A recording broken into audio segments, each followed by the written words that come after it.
اس وبا کا دنیا کے اوپر اگر پڑا ہے تو وہ اکانومی کے اوپر پڑا ہے، معاشیات کے اوپر پڑا ہے، اور اسپیشلی جو امیر ممالک ہیں جیسے امریکہ ہو گیا، اگر وہاں پہ بھی ہم بزنسز کو دیکھیں تو وہ بزنسز ہمیں بینک کرپٹ ہوتے ہوئے نظر آئیں، اور میرا خیال ہے کہ 7 سے 8 ماہ لگیں گے دوبارہ بیل آؤٹ پیکیجز دینا، ان کو ریوائیو کرنا، اور جو ایک ماڈرنائزیشن اور ریسرچ اور ٹیکنالوجی کی طرف جو توجہ تھی وہ دنیا کی رک جائے گی، اور اس طرف زیادہ وہ متوجہ ہوں گے تاکہ لوگوں کو کس طرح سے ان کی جو اہم ضروریات ہیں جس میں غذائی ضروریات ہیں ان کو پورا کیا جا سکے۔ اسی حوالے سے جو چھوٹے ممالک ہیں جیسے پاکستان ہو گیا، انڈیا ہے، بنگلہ دیش ہے، ان ممالک کو تو ویسے ہی ہماری اکانومی کی جو صورتحال ہے وہ تو سب کے سامنے ہے، اوپر سے اس وبا کی وجہ سے اور لاک ڈاؤن کی وجہ سے ہمیں نظر آتا ہے کہ ہماری اکانومی بہت نیچے گئی ہے۔ آپ انڈین اکانومی کو دیکھیں جو کہ وہ کلیم کرتے تھے 8% کے قریب جی ڈی پی کا، ڈیکلائن کر کے 4 اور 4 کے بعد 2 اور اب -1.5 اور پریڈکٹ کی جا رہی ہے کہ -5 میں چلی جائے گی۔ تو اس صورتحال میں لازمی بات ہے کہ پرائم منسٹر کا جو ویژن ہے، جو پرسپیکٹیو ہے، وہ تو بالکل ٹھیک ہے، اس کے امپیریکل ایویڈنسز، ایک ثبوت بھی ہمارے سامنے ہیں کہ غریب طبقہ جو ہے اس کے کھانے پینے کا کیا ہوگا، وہ کس طرح سے زندگی بسر کریں گے۔ انڈیا کے اندر آپ دیکھ رہے ہیں لوگ بھوک کی وجہ سے روڈوں کے اوپر مر رہے ہیں، لیکن ایک دوسرا پرسپیکٹیو بھی ہمیں نظر آتا ہے جس کا بھی امپیریکل ایویڈنسز ہمارے سامنے ہیں۔ وہ پرسپیکٹیو یہ ہے کہ انسان کی زندگی جو ہے، وہ لائف جو ہے، وہ سب سے پہلے ہے۔ Death's day is a doomsday, جان ہے تو جہان ہے۔ تو اس پرسپیکٹیو سے ہمیں جو ناقدین ہیں وہ یہ کہتے ہیں کہ لاک ڈاؤن جو ہے اگر ہم اسے کمپلیٹلی اور اسٹرکٹلی شروع میں کر دیتے تو شاید ہم اس نوبت سے بچ سکتے تھے، لیکن ہم نے دیکھا اس کمپلیٹ لاک ڈاؤن کے اندر بھی لوگوں نے اسے انحراف کیا، اور پھر اس کیسز جو ہمارے سامنے آئے، چاہے وہ ریلیجیس ایکٹیویٹیز ہوں، نان ریلیجیس ایکٹیویٹیز ہوں، بزنس ایکٹیویٹیز ہوں، اس سے کافی لوگ متاثر ہوئے۔ مجھے یوں لگتا ہے کہ ہمیں وایا میڈیا یعنی درمیانی راستہ اختیار کرنا پڑے گا، نہ کمپلیٹ لاک ڈاؤن، اس کا تجربہ بھی ہمارے ہاں نہیں اچھا چونکہ اس کے حوالے سے اویئرنیس نہیں ہے، تو درمیانی راستہ یہ کہ جو ایک اب اسمارٹ لاک ڈاؤن کی بھی بات ہو رہی ہے، اب اسمارٹ لاک ڈاؤن جو ہے اس کو آپ کس طرح ڈیفائن کریں گے، چونکہ ڈیفینیشن جو ہے آف کانسیپٹ وہ لیڈ کرتا ہے کنکلوژن کا۔ تو اس پہ میں ایک چھوٹی سی مثال کے طور پہ مثال دے دوں، مثال کے طور پہ جمہوریت کو اگر ہم کس طرح ڈیفائن کرتے ہیں، اگر جمہوریت کے مطلب ہے کہ ریگولر الیکشنز، تو پھر تو پاکستان کے اندر جمہوریت ہے اور موجود ہے، چونکہ ہمارے ہاں ایک مستقلاً الیکشنز ہو رہے ہیں، لیکن اگر ہم جمہوریت کو اس طرح سے اس کی وضاحت کریں کہ جمہوریت کا مطلب یہ ہے کہ سپرامیسی آف دا پارلیمنٹ اور پارلیمنٹ کے ڈیسیشنز امپلیمنٹ ہو رہے ہیں، تو وہ ہمیں کہیں درمیان میں چیز نظر آتی ہے۔ تو جس طرح سے چیزوں کو آپ ڈیفائن کریں گے کنکلوژن اس طرح ہوگا، لہٰذا اسمارٹ لاک ڈاؤن کو میرا خیال ہے اس کو ڈیفائن کرنے کی ضرورت ہے۔ لیکن آپ کو کیا لگتا ہے کہ حکومت نے واقعی یہ واضح طور پہ ورڈ استعمال کیا اسمارٹ لاک ڈاؤن، جس کو پارشل بھی لوگ استعمال کرتے ہیں، لیکن کیا حکومت ڈیفائن کر پائی؟ کیونکہ واقعی میں آپ کی اس بات سے اتفاق کرتا ہوں، اور پروفیسر اور آپ نے اتنا وقت گزارا ہے اور آپ کے لیکچرز ہوں گے، آپ نے تو اس کو امپلیمنٹ کر کے دیکھا کہ کسی بھی ڈیفینیشن کا کیا اثر ہوتا ہے، واقعی کنکلوژن نکلتا ہے یا نہیں نکلتا۔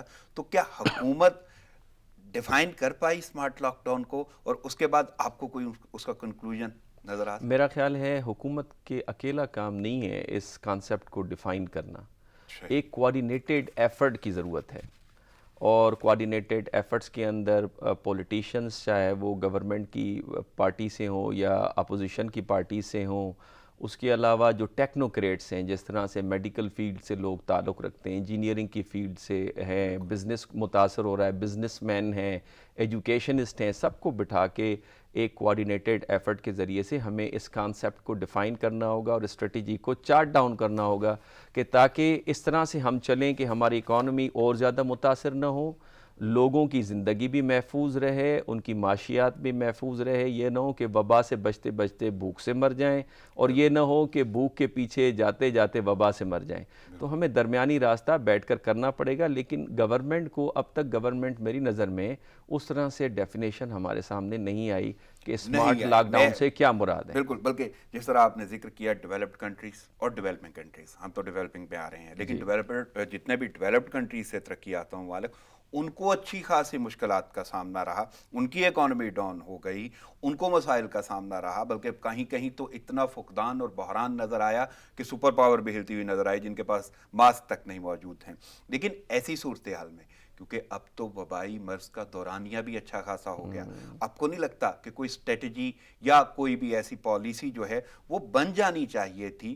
دوسرا, حکومت کا ایک پورا نیٹ ورک ہے, کابینہ ہے, افراد ہیں, پروٹوکول ہیں, سیکٹریز ہیں, ادارے ہیں, اس کے باوجود کوئی فائنل شیپ اس کی ڈیفینیشن کی, وہ اسمارٹ لاک ڈاؤن کی ڈیفینیشن کی فائنل شیپ سامنے نہیں آئی, بلکہ ڈیفائن ہی نہیں ہو پائی. تو آپ کو نہیں لگتا کہ یہ تاخیر کہیں نقصان کی جانب جائے گی؟ بالکل نقصان ہم اٹھا رہے ہیں. جس تیزی کے ساتھ وبا پھیل رہی ہے اور تعداد دیکھیں اس وقت 90,000 کے قریب آ گئی ہے, اور آپ نے خود کہا کہ وبا جو ہے ایون ایوانوں کو بھی اس نے ہٹ کیا ہے, چاہے کے پی کے منسٹر سے تعلق اگر ہو. اجازت دیں تو میں ہیڈ لائنز کو کوٹ کر دیتا ہوں, آپ کے سامنے رکھ دیتا ہوں. سب سے پہلے تو ایم کیو ایم پاکستان کی خاتون ایم پی اے شاہانہ اشر کا ٹیسٹ بھی مثبت آ گیا, اور اس سے پہلے تقریباً 10 سے زائد کی تعداد ہے اراکین اسمبلی کی, وہ نیشنل اسمبلی ہو یا پروونشل اسمبلی, اور اس کے ساتھ ساتھ بہت سارے شہید ہو رہے ہیں, شہداء کی تعداد بڑھ رہی ہے, 5 تک تو وہ جا چکی تھی, اور یہ سارے کے سارے اراکین اسمبلی ہیں.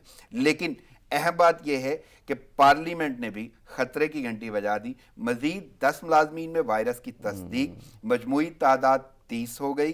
وفاقی وزیر فواد چودھری کا اجلاس میں شرکت نہ کرنے کا فیصلہ, لیکن اجلاس ہے وہ اس کا اپنا ایک پروٹوکول اور معاملہ ہے کہ وہ کہاں تک آگے کیری فارورڈ ہوتا ہے, لیکن پلیٹ فارم بھی یہی ہے صرف عوام کے لیے کہ عوام کے مسائل ڈسکس ہو سکیں.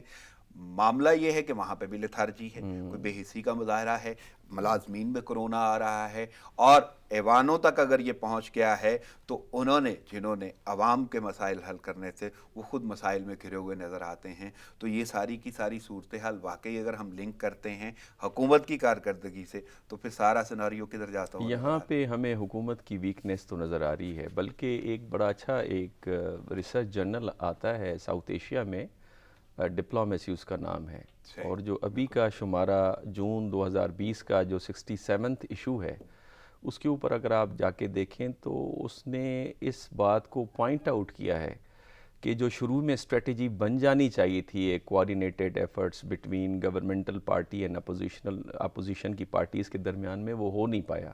اور وہ جو ایک ویڈیو کانفرنس تھی اس میں جو پرائم منسٹر صاحب کا ایڈریس کے بعد چلے جانا, جس کے اوپر آپ نے دیکھا پھر اپوزیشن لیڈرز نے اس پہ اعتراض اٹھایا, اور اس کے بعد پھر ہم آگے دیکھتے ہیں جو پارلیمنٹ کے اندر بحث ہوئی اس میں بھی پرائم منسٹر یا کچھ منسٹرز کا موجود نہ ہونا, اس کے اوپر بھی ایک تنقید ہوئی. تو وہ ایک اشارہ جاتا ہے سیریسنیس کا, کہ سیریسنیس کس حد تک ہے, یعنی تنقید. حالانکہ میں یہ سمجھتا ہوں, میری ذاتی رائے یہ کہ پرائم منسٹر صاحب اس پہ سیریس ہیں, لیکن چھوٹے چھوٹے جو جیسچرز ہیں اس سے نظر آتا ہے کہ نہیں وہ کوئی غلط سگنل جا رہا ہوتا ہے. تو یہ بات انٹرنیشنل میڈیا اینڈ جو اکیڈیمیا ہے وہاں پہ بھی اس بات کو نوٹ کیا گیا ہے.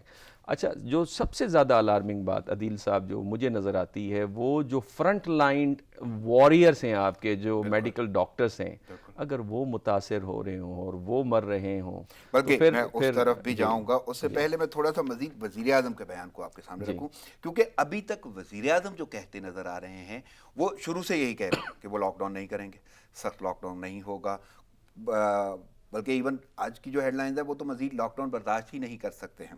کہتے ہیں کہ کورونا پھیلے گا, محفوظ رہنے کا واحد راستہ SOPs پر عمل درآمد ہے, مکمل لاک ڈاؤن کوئی حل نہیں ہو سکتا ہے, ہاٹ اسپاٹ مقامات کو بند کرنا پڑے, اور مزید نئے چیلنجز سے وہ خبردار کر رہے ہیں. اب وزیر اعظم واضح بھی کر رہے ہیں, خبردار بھی کر رہے ہیں, اور آغاز سے وہ یہ کہتے رہے کہ مکمل لاک ڈاؤن نہیں ہم کریں گے, لیکن آگے کابینہ ہے, آگے انتظامیہ ہے, اسٹرکچر ہے, اسٹریٹجیز ہیں, وہ کہیں پہ امپلیمنٹ ہوتی نظر نہیں آ رہی, SOPs پر عمل نہیں ہو رہا. تو ایسی صورتحال میں آپ سربراہ کو کیسے دیکھ رہے ہیں, وزیر اعظم کو کیسے دیکھ رہے ہیں, کابینہ کو کیسے دیکھ رہے ہیں, اور عوام کا کیا رد عمل آپ کو نظر آ رہا ہے, کیونکہ وہ تو سفر کر رہی ہے. عوام کا جو رد عمل ہے وہ تو ہم سب کے سامنے ہے. مجھے بڑی حیرت ہوتی ہے جب میں میڈیا کو دیکھتا ہوں. جس وقت لاک ڈاؤن ہوا تھا تو اس وقت بھی کرٹیسزم ہو رہا تھا کہ جی کیا بنے گا غریبوں کا, اور جس وقت لاک ڈاؤن نہیں ہو رہا اور اس کو تھوڑا سا نرمی برپا کی گئی ہے تو آپ دیکھتے ہیں کرٹیسزم ہمیں میڈیا کے اوپر نظر آتی ہے. اور میڈیا جو ہے وہ پرسیپشن اوپینین کرتا ہے, پرسیپشن میکنگ کرتا ہے لوگوں کی. ہمارے پاکستان کے اندر آپ کو پتہ ہے کہ بڑی تعداد تعلیمی یافتہ نہیں ہے, اور جو تعلیمی یافتہ بھی ہے وہ کورونا کے حوالے سے ویل اویئر نہیں ہے. اب پرائم منسٹر صاحب کا یہ بھی کہنا کہ ہم جی وہ ایک ٹائیگر فورس بنائی ہے جس میں 1 ملین لوگوں نے اس میں شمولیت اختیار کی ہے, اس پہ بھی سوالیہ نشان ہے کہ کیا وہ ٹرینڈی یافتہ ہیں, ان کی ایجوکیشن کیا ہے, ان کی اسٹریٹجی کیا ہے, کس طرح سے وہ ایک اویئرنیس کریٹ کریں گے. اگر میڈیا فیل ہو گئی, ڈاکٹرز فیل ہو گئے, پڑھے لکھے لوگ آپ سوشل میڈیا پہ دیکھتے ہیں روز ایک ویڈیو ہمارے سامنے آتی ہے, تو ٹائیگر فورس ایسا کیا نیا کرے گی کہ جس کے ذریعے سے اویئرنیس پھیلے گی. تو اس کو بھی ذرا اس کی وضاحت کرنے کی ضرورت ہے. لیکن اس کو اوورال پکچر میں دیکھتے ہیں.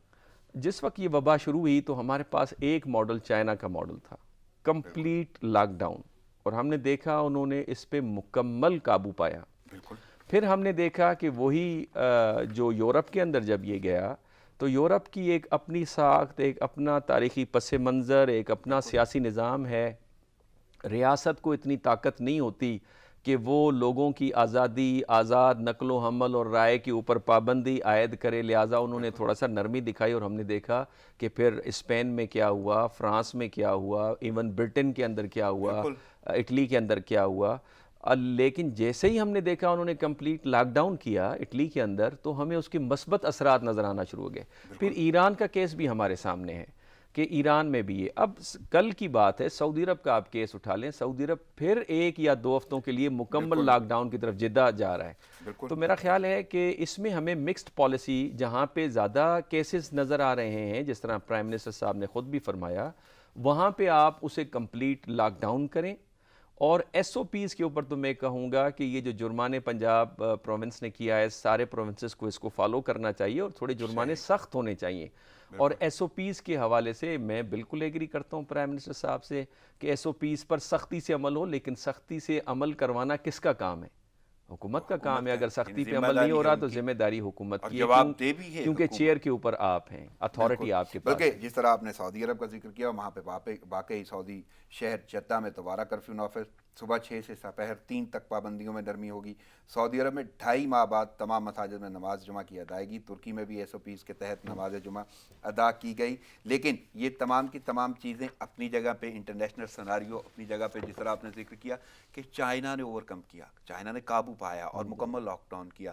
حالانکہ انہیں یہ تمام کی تمام صورتحال کا سامنا اچانک کرنا پڑا. ان کے پاس کوئی مثال نہیں تھی, کوئی ایسا جیسچر نہیں کہ آپ کوئی آئیڈیا لے لیں. شروع میں پتہ بھی نہیں تھا کہ یہ کرونا وائرس ہے کہ نہیں ہے, کون سا ہے یا نہیں ہے, اور دوسرا اس کے جو اثرات ہو رہے تھے. اس کے بعد یورپ, اس کے بعد امریکہ, اور جتنی سنگینی ہم نے دیکھی, اس سنگینی کے بعد پاکستان ایک تو واقعی ترقی پذیر ملک ہونے کے ناطے, دوسرا اتنی شدت کے بعد اگر آپ کو واقعی اسی وبائی مرض کا سامنا ہے جو پینڈیمک ہے, پوری دنیا کو سامنا ہے, تو آپ کو کیا لگتا ہے کہ حکومتی اقدامات جو ہیں آنے والے وقت میں کیا اتنے کارگر ہوتے ہوئے نظر آ رہے ہیں کہ کوئی فائدہ ہوگا, یا یہ سارے کا ساری صورتحال ایسے ہی چلتی رہے گی؟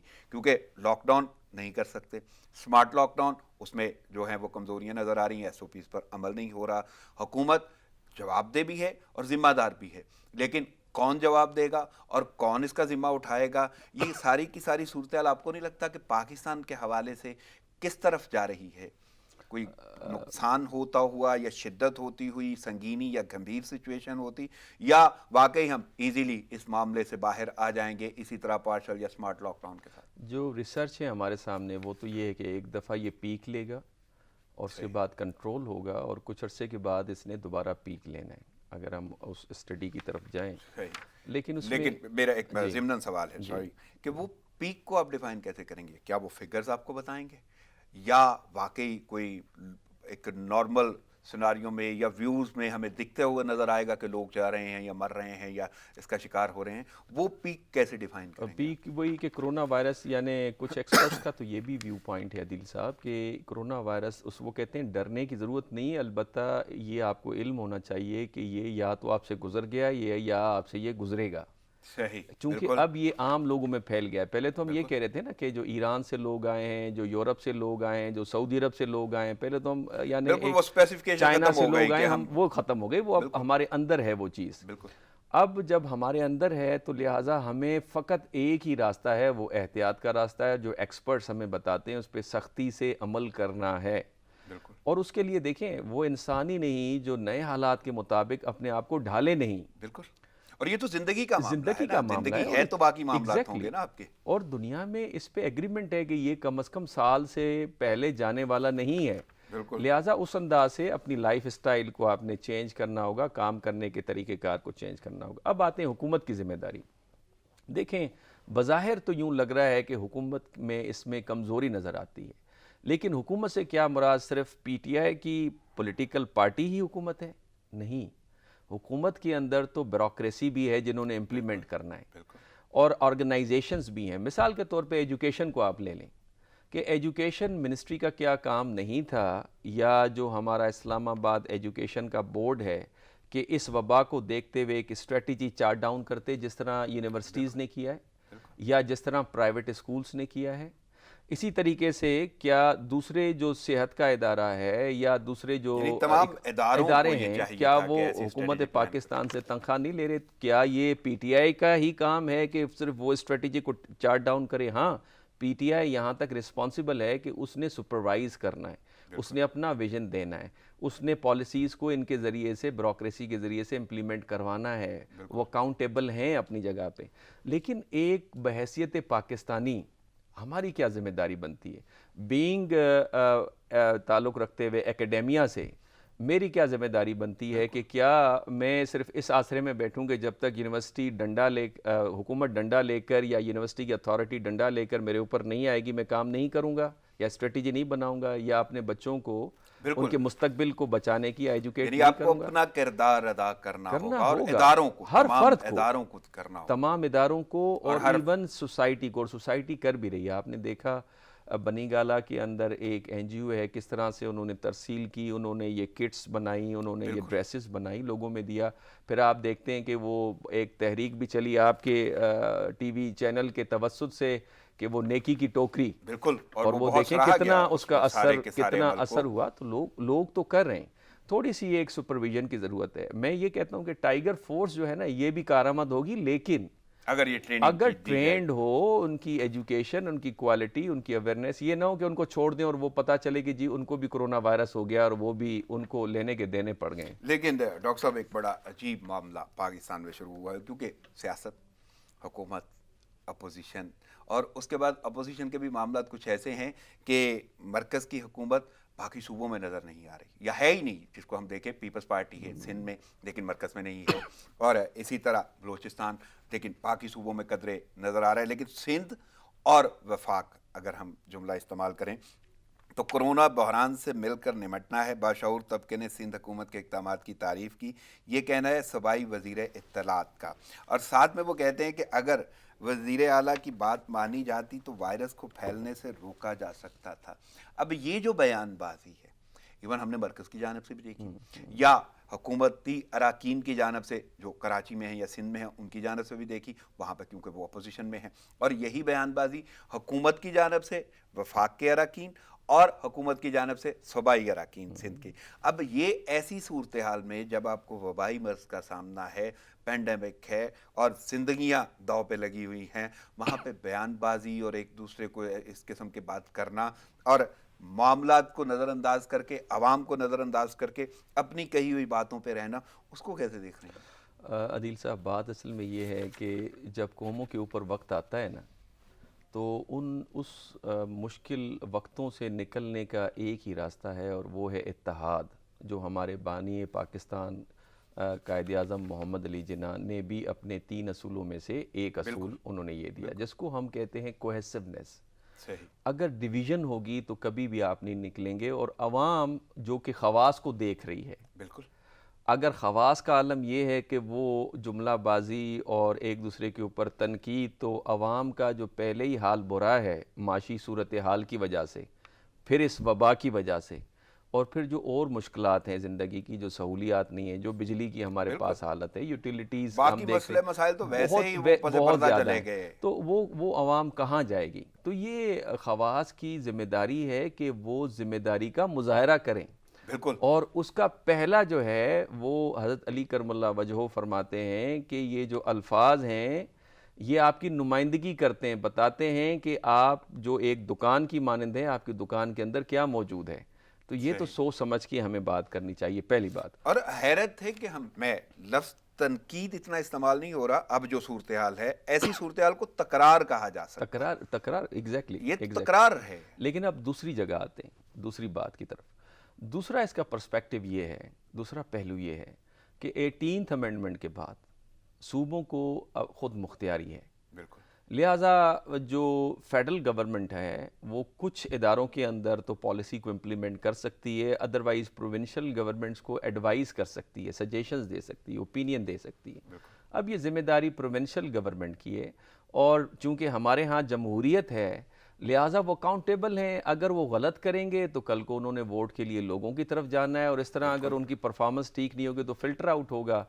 تیسری بات یہ کہ ہم یہ کہتے ہیں ایکیڈیمیا میں کہ یہ جو دنیا ہے نا عادل صاحب، یہ ورلڈ آف نیریٹیوز ہے، کوئی سچ اور جھوٹ کی بات نہیں ہوا کرتی، نیریٹیوز کی بات ہوتی ہے۔ تو جس کا نیریٹیو ڈومینیٹ کر رہا ہوتا ہے تو وہ کہتے ہیں جی یہ سچ ہے۔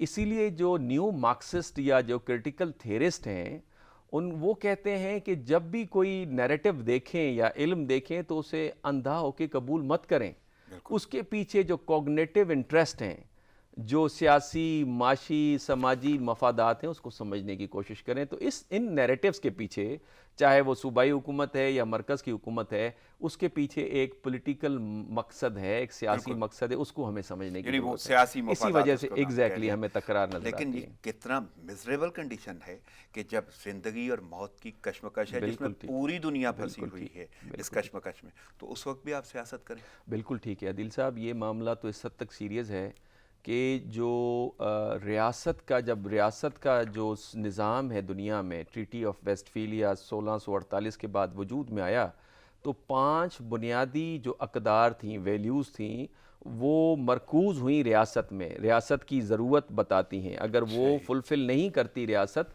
تو ریاست کو ریاست کہلانے کا حق نہیں ہے۔ اس میں سب سے پہلی جو چیز ہے، جو ویلیو ہے، وہ سیکیورٹی ہے، سیکیورٹی ٹو لائف۔ اب زندگی کو خطرہ صرف ہتھیاروں سے نہیں ہے، زندگی کو خطرہ وباؤں سے ہے، زندگی کو خطرہ سونامی ٹائپ سے ہے، زندگی کو خطرہ انوائرمنٹل ڈیگریڈیشن سے ہے، زندگی کو خطرہ بھوک سے ہے، زندگی کو خطرہ جو ہے الٹریسی سے ہے۔ لہٰذا حکومت کا پہلا، اگر زندگی بچانی ہے جس کی وجہ سے ریاست کی اوبیڈینس واجب ہوتی ہے روسو کے مطابق، تو پھر تو ریاست کی ذمہ داری ہے کہ وہ لائف کو پروٹیکٹ کرے۔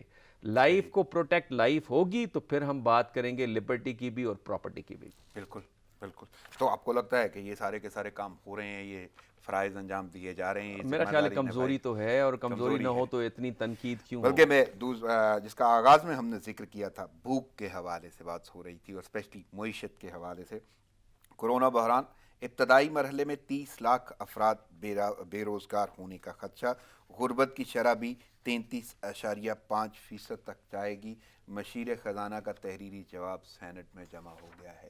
تو کیسے لگ رہا ہے آپ کو؟ کیا دیکھ رہے ہیں کہ جملہ تو وہی ہے جو وزیر اعظم کہا کرتے تھے کہ ہم نہیں چاہتے لوگ بھوک سے مر جائیں، لیکن بھوک اپنی جگہ پہ، زندگی اپنی جگہ پہ، زندگی کا ہونا ہی تو بھوک کا ہونا ہوگا۔ اور اوپر سے یہ جو صورتحال ہے، اور ایک اور بڑا اہم امیج ہے، اور وہ ہے حکومت کا، تحریک انصاف کا، کیونکہ وہ تو نوکریوں کے دعوے یا نوکریوں کی آس، یا عوام کو وہ جو کمپین کے دوران کہا جاتا رہا ہے، لوگ تو اس کو دیکھ رہے ہیں۔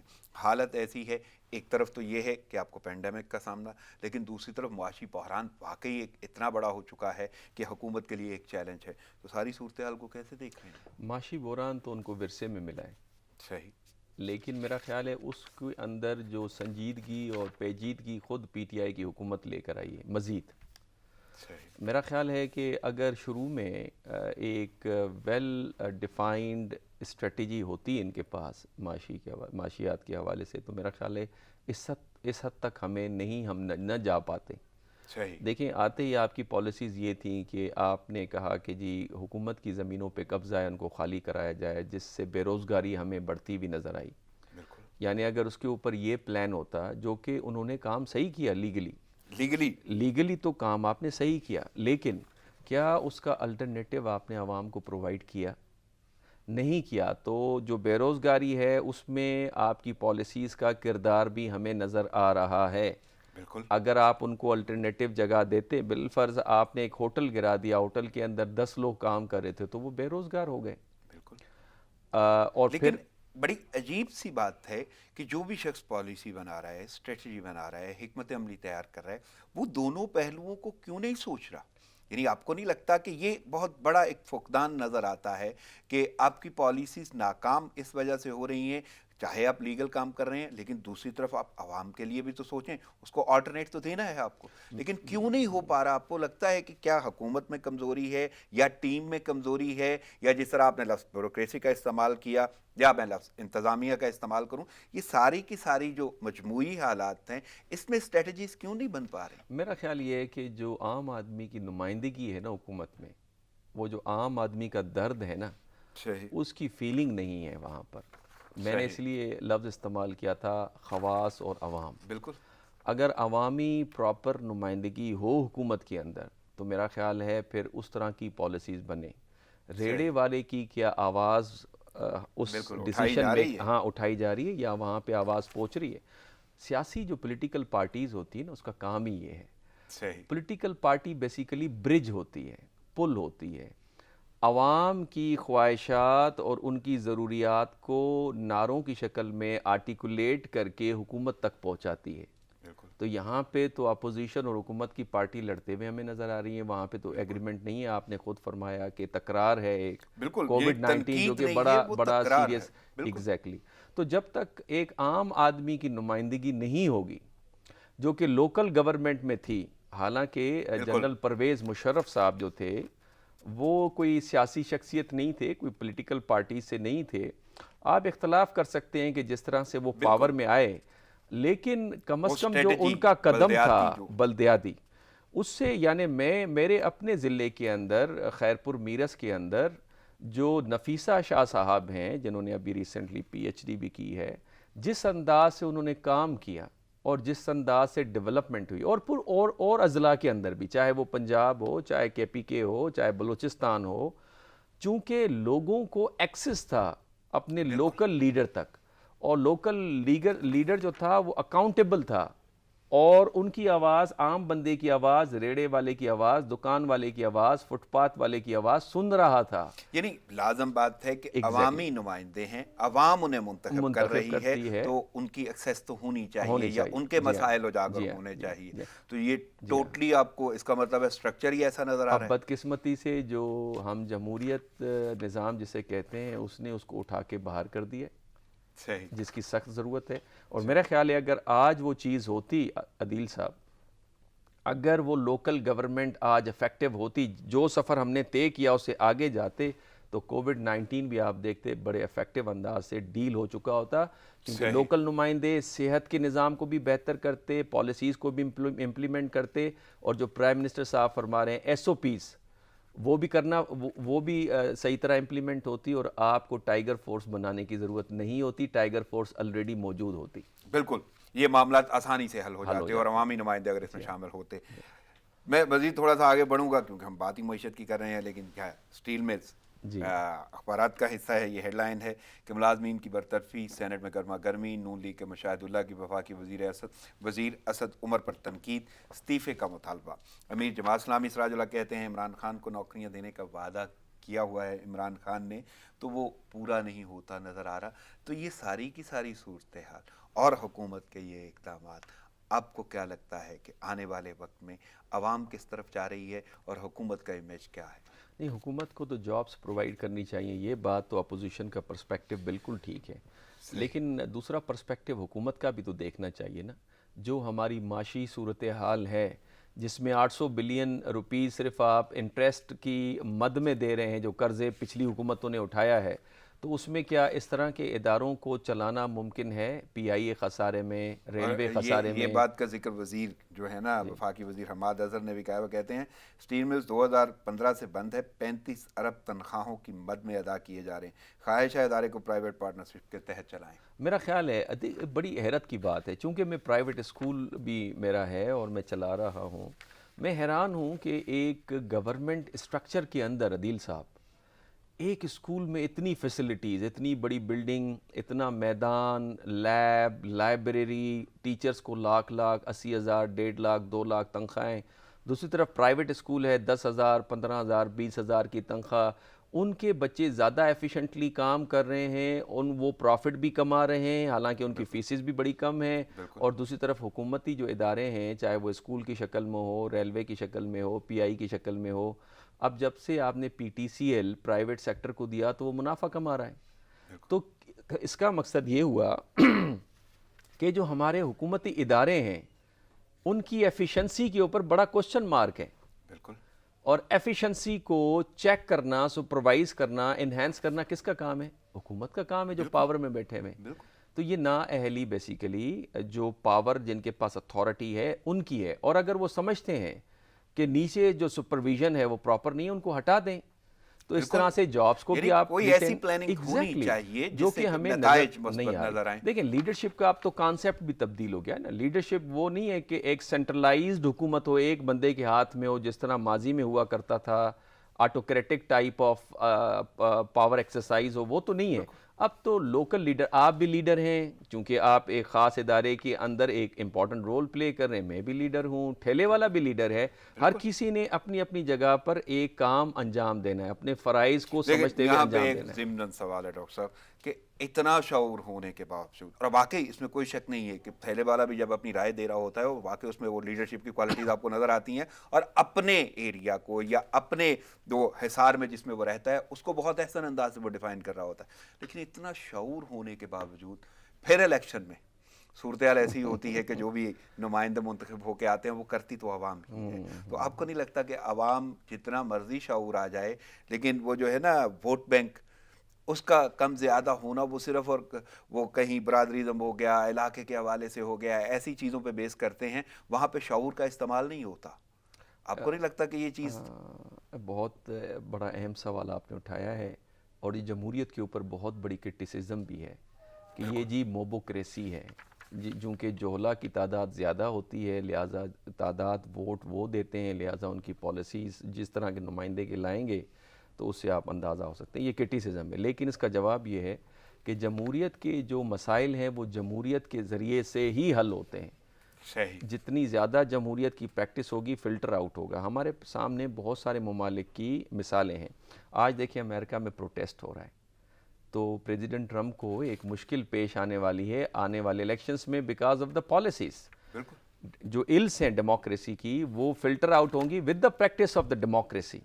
یہ اس کا جواب ہے. لیکن اوورآل اشفاق حسین صاحب کا مجھے ایک بہت ہی جملہ یاد آ رہا ہے آپ کی اس بات کے اوپر. اشفاق حسین صاحب مرحوم اللہ ان کو غریق رحمت کرے فرماتے تھے کہ ہمارے ہاں تعلیم ہے لیکن تربیت کا فقدان ہے. جس آپ شعور کی بات کریں وہ شعور تو ہے ہی نہیں. شعور تو اسے کہتے ہیں کہ بحیثیت فرد معاشرے کے میرے کیا حقوق ہیں اور میری کیا ذمہ داری ہے. میں اپنی ذمہ داری کو ادا کروں گا تو مجھے اپنے حقوق لینے کا بھی حق حاصل ہے. لیکن اگر میں کسی کا حق ادا نہیں کروں گا تو میں اپنے حقوق کی کیوں کر بات کروں گا؟ فرد ہوتے ہوئے آپ کو ملت کا کس طرح سے بات کروں گا؟ تو میرا میرا خیال ہے تربیت کی ہمارے فقدان ہے. اور اس کی وجہ آخری آپ کو چھوٹی سی اس کی وجہ جو ہمارے معاشرے کے انسٹیٹیوشن تھے نا دل صاحب وہ ختم ہو گئے. آپ کو یاد ہوگا میں اپنے بڑوں کے درمیان میں شام کو جو وہ بیٹھتے تھے اور وہ جو اپنی تاریخ، اپنے تمدن، اپنی ثقافت اور انبیاء کی کہانیاں اور اخلاقیات اور اسباق جو بتاتے تھے اس چیز کی کمی ہے. آج موبائل پہ بچہ لگا ہوا ہے، آپ نے اسکول کے حوالے کر دیا ہے. جو دادا دادی جو ریٹائرڈ لائف میں بچوں کو انکلکیٹ کرتے تھے وہ کہیں مسنگ ہے، جس کا نتیجہ یہ ہے کہ آج ہم دیکھ رہے ہیں کہ تھوڑی سی ہمارے معاشرے کے اندر منظم نہیں. اور ضمن سوال ہے، آپ کو نہیں لگتا جس سماجی دوری کی ہم بات کرتے ہیں قوم تو اس طرف جا چکی؟ یعنی یہ وہ سماجی دوری ہے پہلے سے جا چکی. گو کہ ہم تو پینڈیمک کے حوالے سے بات کرتے ہیں لیکن واقعی وہ قدریں تھیں، وہ اقدار تھیں جو ختم ہوتی ہوئی نظر آ رہی. میں اسی جانب جاتا ہوں. ایک بار پھر آپ نے وہ نقطہ اٹھایا تھا. میں ایک جملہ صرف کہہ دوں. فرینکلن اپنا روزویلٹ، فرینکلن ڈیلانو روزویلٹ پریزیڈنٹ تھے امریکہ کے اور بہت مشہور پریزیڈنٹ تھے. تو وہ کیا کرتے تھے کہ ریڈیو پر خطاب کرتے تھے لوگ آگ جلا کر بیٹھتے تھے، ان کے خطاب کو سنتے تھے. وہ جسے ہم کہتے ہیں سندھی میں کچہری یا آپ پنچایت یا چوپائل کہہ لیں، یا پھر آپ وہ جو وہ اکٹھے ہو کے بیٹھنا بات کرنا، جو جس طرح کے پی کے اندر ان کا اپنا ایک مہمان خانہ ہوتا ہے. تو وہ اس چیز کو میرا خیال ہے میں سجیشن دوں گا آپ کے توسط سے، اس پروگرام کے توسط سے اپنے پرائم منسٹر صاحب سے، عمران خان سے. ایک کیرسمیٹک پرسنالٹی ہے، دنیا ان کو دیکھتی ہے، فالو کرتی ہے. تو اس طرح کا پروگرام شروع کریں اور لوگوں کے ساتھ ڈائریکٹ ایڈریس کریں ریڈیو کے ذریعے سے. اس طرح سے ریڈیو بھی ریوائیو ہو جائے گا، یا میڈیا جس میں ٹیلی ویژن چینل بھی ہوں. میں نے بہت سارے ایسے واقعات سنے ہیں کہ جہاں جہاں پہ ایسی صورتحال ہوتی ہے لوگ بڑے کین انٹرسٹ سے سننا چاہتے ہیں وہ پروگرام. اور اسی طرح چیف منسٹر صاحبان، اسی طرح منسٹر صاحبان، جس کو ہم کہتے ہیں کہ آپ بیٹھیں لوگوں میں اور ان سے کریں. اور کورونا کی وجہ سے فزیکلی تو نہیں کر سکتے، لیکن میڈیا اتنا ڈیولپ ہو گیا ہے، آپ اس کو استعمال کر سکتے ہیں. کورونا مریضوں کے لیے ایک اور مشکل، جان بچانے والے انجیکشن ایکٹیمرا نایاب، میڈیکل سٹورز پر دستیاب نہیں. اور وہی رخ میں دوبارہ اس طرف جاؤں گا جس کا آپ ذکر کر رہے تھے، اور وہ فرنٹ لائن سولجرز جو ہیں، ڈاکٹرز، وہ تو اچھا خاصا شکار ہو رہے ہیں، ان کی تعداد بڑھ رہی ہے، فہرستیں آ رہی ہیں، وہ تعداد انکریز ہو رہی ہے، مریضوں کے ساتھ یہ صورتحال ہو رہی ہے. تو آپ نہیں دیکھ رہے کہ کسی حد تک یہ ڈاکٹرز اور پیرامیڈک سٹاف جو ہے اس کو بھی نظر انداز کیا جا رہا ہے، اور صورتحال مریضوں کے ساتھ بھی ایسی ہی ہے؟ میرا خیال ہے ان کو واقعا نظر انداز کیا جا رہا ہے. دیکھیں جس طرح سے یہ معاملہ شروع ہوا تھا، فوراً ہی جو ہمیں شکایات سوشل میڈیا کے ذریعے سے نظر آئیں وہ یہ کہ ان کے پاس تو خود گیجٹس پورے نہیں تھے، گلوز نہیں تھے ان کے پاس، پراپر ماسک نہیں تھے. پھر یہ کرٹیسزم بھی آئی کہ جو ہمارے خواص ہیں انہوں نے N95 ماسک پہنا ہوا ہے اور ڈاکٹرز نے عام سا ماسک پہنا ہوا ہے. تو یہ جو سگنل گیا ہے وہ کوئی اچھا سگنل نہیں گیا. پھر جس طرح سے بیمار اور اموات ہو رہی ہیں ڈاکٹرز کی، پوری دنیا میں ہو رہی ہیں، لیکن ہمارے ہاں ریشو بڑی تیزی کے ساتھ ہو رہا ہے. اس سے ہوگا کیا کہ ڈاکٹرز کا کانفیڈنس شیٹر ہو جائے گا، اور وہ پھر فرنٹ لائن پہ اپنا رول ادا کرنے سے کترائیں گے. میرا خیال ہے جس وقت عمران خان صاحب کی حکومت تھی کے پی کے میں، آپ کو یاد ہوگا اس وقت بہت بڑا چیلنج تھا کے پی کے حکومت کو ٹیررزم کا، اور انہوں نے پولیس کے اندر ریفارم کر کے اور ان کو اچھے پیکیجز دے کے ان کو انکریج کر کے پراپر ٹریننگ دے کر جب انہیں آگے کیا تو آپ نے دیکا کہ وہ ہم نے کنٹرول کر لیا. ریفارمز نظر آئیں ایگزیکٹ، جس کا وہ بار بار کریڈٹ لیتے بھی ہیں کئی دفعہ. میرا خیال ہے یہ وقت آیا ہے حکومت کے پاس کہ وہ ڈاکٹرز کے حوالے سے نظر ثانی کریں اور اس طرح کا پیکیج بھی لے کر آئیں، ٹریننگ بھی لے کر آئیں، اس کی طرف متوجہ ہوں. ادروائز پوری نیشن جو ہے وہ اس کا خمیازہ بھگتے. صحیح. ایک اور شعبہ جو آپ سے ہی منسلک ہے وہ تعلیم کا شعبہ، اور تعلیم میں کرونا کی صورتحال میں تعلیم بہت متاثر ہو رہی ہے. بچوں کا مستقبل ہے، ادارے بند ہو رہے ہیں، تعلیمی ادارے. اس کے آلٹرنیٹ جو دیا گیا تھا وہ تھا آلٹرنیٹیو آپ آن لائن اسٹڈیز کا، لیکن وہ بھی کہیں کامیاب ہوتا ہوا نظر نہیں آ رہا. اسٹوڈنٹس اس کے خلاف بھی احتجاج کر رہے ہیں. اس کے لیے لازم بات ہے ڈیوائسز، انٹرنیٹ کا ہونا، باقی معاملات، فیسلٹیز جو ہیں وہ بھی اویلیبل نہیں ہیں. تو کیسے دیکھ رہے ہیں تعلیم کے شعبے کو اس پینڈیمک میں؟ دیکھیں عدیل صاحب، میں نے جس طرح پہلے کہا کہ نئی صورتحال میں آپ کو نئے انداز سے جینا ہوگا، جیسا دیس ویسا بھیس. بالکل. چونکہ اس وقت ریکوائرمنٹ یہ ہے تو لہٰذا اب یہ تو نہیں ہے کہ آپ تعلیمی ادارے بند کر دیں اور پورے سال بچوں کو گھر میں بند کر کے بٹھا دیں.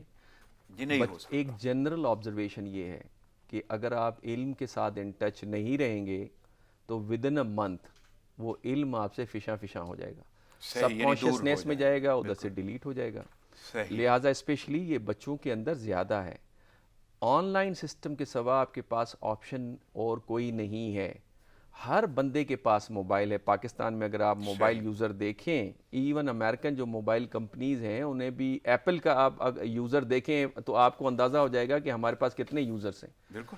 تو ہر بندے کے پاس موبائل ہے، تو اس موبائل کے اندر 50-100 روپے کا انٹرنیٹ پیکیج ڈلوا کر اپنے بچے کو آن لائن ایجوکیشن نہیں دے سکتے. نہیں، لیکن ایک میرا جملہ یہاں پہ ضرور ہوگا. جہاں پہ ہم بات کر رہے تھے نا غربت کی، جہاں پہ ہم بات کر رہے تھے معیشت کی، جو لوگ بھوک سے نہ مر جائیں، اور جو آپ نے وہ دیکھیں امداد، یعنی 12,000 3 ماہ کے لیے، کہیں آپ کو نہیں، میرا ایک سوال ہے صرف کہ کہیں آپ کو نہیں لگتا کہ یہ کام اگر حکومت کر دیتی، ہاں بچوں کے بالکل حوالے ٹھیک، سے بالکل ٹھیک ان کو اویلیبل ہوتے موبائل یا کوئی ایسے ڈیوائسز. یہ آپ کا جس طرح سے پچھلی حکومت نے لیپ ٹاپس دیے تھے ہاں اس طرح کا پیکیج اگر ہو بہت زبردست آپ کا آئیڈیا ہے. یعنی میں یہ سمجھتا ہوں کہ اگر آپ نے بالکل امپلیمنٹیشن چاہیے، آپ جی کو امپلیمنٹ جی کروانا ہے اور مستقبل ہے اور آپ کا. ڈیٹا آپ کے پاس موجود ہے ان بالکل غریب لوگوں کا جس بالکل کے اندر ابھی آپ نے اپنے پروگرام کے تحت ان کو بالکل 12,000 روپے دیے ہیں. میرا خیال ہے اس پہ کام ہو سکتا ہے اور موبائل ہونا چاہیے کہ آپ کم سے کم سستا مل اگر جائے گا. وہ نہیں کامیاب جی ہو رہا تو کہیں جی نہ کہیں جی فقدان ہی ہے نا، فقدان ہے. تو وہ اس کو دور کرنے کے لیے کوئی ایسی پالیسی بنا دیں کہ آپ چاہے اس کو بعد میں اس کا کوئی بھی آپ وہ ازالہ کروا اس لیں کے یا پیمنٹ مسائل لے لیں، لیکن جی مستقبل تو آپ کو سیو کرنا ہے نا. عادل صاحب اس میں مسئلے 2-3 ہیں. ایک مسئلہ تو ولنگنیس ہے کہ کیا پیرنٹس کی ولنگنیس ہے کہ آن لائن ایجوکیشن لینا چاہتے ہیں، کیا بچوں کی ولنگنیس ہے.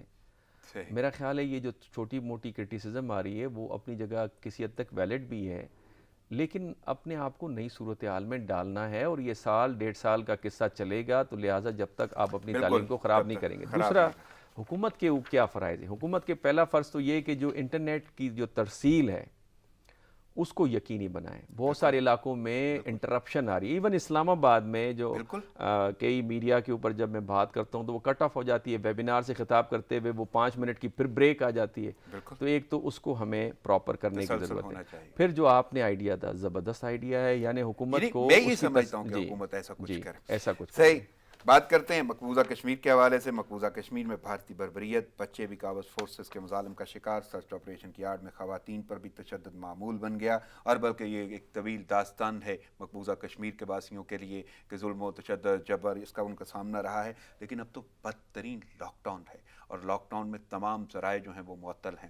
لیکن اس کشمیری کو آپ کیسے دیکھ رہے ہیں جن کے جذبے ایک عرصے سے برقرار ہیں اور پتہ نہیں کون کون سے مظالم انہوں نے سہے، جس میں وہ ہے نسل کشی بھی ہے، پیلٹ گنز بھی ہیں، بینائی سے محروم ہوتے رہے وہ لوگ، اور باقی جتنے بھی ذرائع آمد و رفت ہو گئے، ذرائع نقل و حمل ہو گئے، ذرائع ابلاغ ہو گئے، وہ تمام کے تمام وہاں پہ جام ہیں. یہ بڑی بدقسمتی ہے انٹرنیشنل کمیونٹی کے لیے، پوری انسانیت کے لیے. میں یہ نہیں کہوں گا کہ پاکستانیوں کے لیے اور جو ہمیں درد فیل ہوتا ہے اور کشمیریوں کے لیے.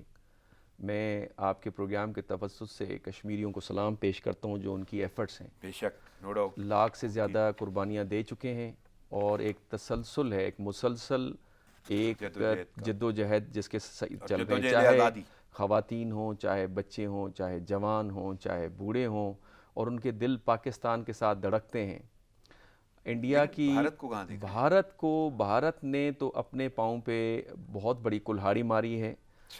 دیکھیں بھارت کے لیے کہا جاتا تھا، ایک انٹرنیشنل گلوبل پالیٹکس میں ایک نیریٹو تھا کہ جی different centres of power emerge کر رہے ہیں جس میں انڈیا بھی ہے اور انڈین اکانومی رائز کر رہی ہے. اب اس کشمیر کے حوالے سے اور جو مسلمانوں کے حوالے سے جو اندرونی طور پہ بھارت نے کیا ہے تو اس سے جو بھارت کی یونٹی ہے وہ افیکٹ ہوئی ہے. اور جب تک آپ کے پاس سوشل پولیٹیکل کوہیسونیس نہیں ہوگی، یونٹی نہیں ہوگی، تو آپ ترقی حاصل نہیں کریں گے. لہٰذا ہمیں دیکھتے ہیں کہ اب سکھوں کے اندر بے چینی، آسام میں بے چینی، اور دوسری جو تحاریک ہیں ان کے اندر ایک بے چینی نظر، یونٹی اب تقسیم میں تبدیل ہوتی نظر ایگزیکٹلی. آنے والے دور میں آپ کو لگ رہا ہے کہ بھارت کے ٹکڑے ہوتے ہوئے آپ یہ دیکھیں پچھلے ہفتے ایک فگر کے مطابق تقریباً $22 بلین انویسٹمنٹ بھارت سے نکلی ہے. تو اس سے آپ اندازہ کر سکتے ہیں مڈل ایسٹ میں جو $60 بلین ہمارے مسلمان ملکوں نے، عرب ممالک نے جو انویسٹمنٹ کی ہے، ان کو فکر لاحق ہو گئی ہے کہ ان کی انویسٹمنٹ کا کیا ہوگا، اور انہوں نے مودی کی پالیسی کو کرٹیسائز کرنا پڑا. لیکن اس کا ذمہ دار صرف مودی اور مودی کی سرکار ہے. اور وہ جو ایک ہمارے پرائم منسٹر صاحب بالکل ٹھیک کرتے ہیں جب ان کا موازنہ ہٹلر کے ساتھ کرتے ہیں کہ یہ جو آپ کی پالیسیز ہیں، جو نازیز ٹائپ پالیسیز ہیں، وہ پالیسی آپ کو کدھر لے جا رہی ہے؟ صرف انڈیا کو نہیں. دیکھیں جی چائنا نے ترقی کی تو ساؤتھ ایسٹ ایشیا کے جو نائبرنگ کنٹریز تھے انہوں نے ترقی کی، جس میں ساؤتھ کوریا بھی ہے، جس کے اندر آپ کو سنگاپور بھی نظر آتا ہے، دوسرے ممالک بھی نظر آتے ہیں. اگر انڈیا ایک اپنے نیبرنگ کنٹریز کے ساتھ برادرانہ تعلقات رکھتے ہوئے اور پنگے نہ لیتا جو بھوٹان کے ساتھ، نیپال کے ساتھ، بنگلہ دیش کے ساتھ، پاکستان کے ساتھ اور پھر چائنا کے ساتھ، تو میرا خیال ہے اس خطے کے اوپر مثبت اثرات ہوتے. اور میں آپ کو یہ بتانا چاہ رہا ہوں آپ کے پروگرام کے توسط سے کہ انڈیا اگلے 10 سالوں تک اٹھنے والا نہیں ہے. جس کنڈیشن پہ مودی صاحب اسے لے کر گئے ہیں، جو ایک ڈس یونٹی اور ایک بے چینی پیدا ہوئی ہے، اور جو اکانومی کا اس وقت جو کنڈیشن ہے، انڈیا اگلے 10 سے 15 سال لیکن یہ بھارت کے باسیوں کو سوچنا ہوگا، سوچنا چاہیے اور عقل کے ناخن لینے چاہیے، اور جو پاکستان جس ریشنل پالیسی کا مظاہرہ کر رہا ہے وہ بات عقل کی بات لینی چاہیے، چاہے وہ بندہ آپ کو پسند ہے یا نہیں ہے۔ بالکل صحیح۔ امریکہ کی بات کرتے ہیں، امریکہ میں انصاف کا دورہ معیار، سیاہ فام جارج فلائیڈ کے قتل میں ملوث پولیس اہلکار رہا، کئی ریاستوں میں مظاہرے پرتشدد واقعات میں ہلاکتوں کی تعداد 10 ہو گئی، اور بلکہ یہ مظاہرے تو پوری دنیا میں اب پھیل رہے ہیں نسلی تعصب کے حوالے سے جو صورتحال کیسے دیکھ رہے ہیں؟ دیکھیں، یہ ہم اس کو کہا جا رہا ہے کہ یہ سیکنڈ سول رائٹ موومنٹ ہے۔ کالوں کے ساتھ تو بڑا ظلم ہوتا رہا ہے، جو بلیکس ہیں، جو ہمارے بھائی ہیں بیسیکلی۔ پہلے ان کو جس طرح سے یہاں سے گرفتار کر کے افریقہ کی زمین سے لے جایا گیا اور پھر سلیو ایک کاروبار کیا گیا، اور اس کے اوپر بڑی ناولس ہیں اور بڑی دردناک، عدیل صاحب آپ پڑھیں آپ رونا شروع کر دیتے ہیں کہ جس انداز کے ساتھ ان لوگوں کو پھر ان کے بچوں کو بیچا گیا، بیوی کو کہیں اور بیچا گیا، اور جس طرح سے ظلم اور ستم ہوا۔ اور اس کے بعد 1920 میں جا کے جب خواتین کو رائٹ ٹو ووٹ ملا امریکہ کے اندر، تو کالوں کو، بلیکس جو ہیں امریکہ کے، ان کو پھر بھی نہیں ملا۔ 1970s کے اندر ہمیں نظر آتا ہے مارٹن لوتھر اور میلکم ایکس، جس کے اندر بہت پرومیننٹ باکسر محمد علی بھی اس موومنٹ کے حصہ تھے۔ ہمیں ایک تحریک نظر آتی ہے، سول رائٹ موومنٹ کہتے ہیں ہم۔ ہمیں یوں لگتا تھا کہ باراک اوباما صاحب کے پریزیڈنسی میں آنے کے بعد اور کنڈولیزا رائس کے اسٹیٹ سیکرٹری کے طور پہ آنے کے بعد یہ اب معاملہ طے ہو گیا ہے، لیکن اس معاملے نے ایک دفعہ پھر امریکن سوسائٹی کی کلئی کھول دی ہے۔ حالانکہ میں بڑا مترادف ہوں امریکن سوسائٹی کا، بڑی بینوولنٹ ہے، کائنڈ ہے، لیکن یہ حکومتی پالیسیز جو ہیں، جس طرح بھارت کے اندر مودی صاحب، تو امریکہ کے اندر ٹرمپ صاحب کی جو پالیسیز ہیں، اور کافی قدریں مشترک بھی ہیں ہمیں نظر آتی ہیں، صحیح، اور ان کے اثرات بھی آپ کو وہی نظر آ رہے ہیں۔ اب آپ دیکھیں، آپ پینٹاگان کو فرسٹ ٹائم ڈاکٹر صاحب، وقت کی قلت کے باعث مجھے اجازت لینا ہوگی، آپ کی آمد کا بہت شکریہ۔ ناظرین، پروگرام کا وقت ختم ہو جاتا ہے، مجھے اجازت دیجیے، دعاؤں میں یاد رکھیے گا، اللہ نگہبان۔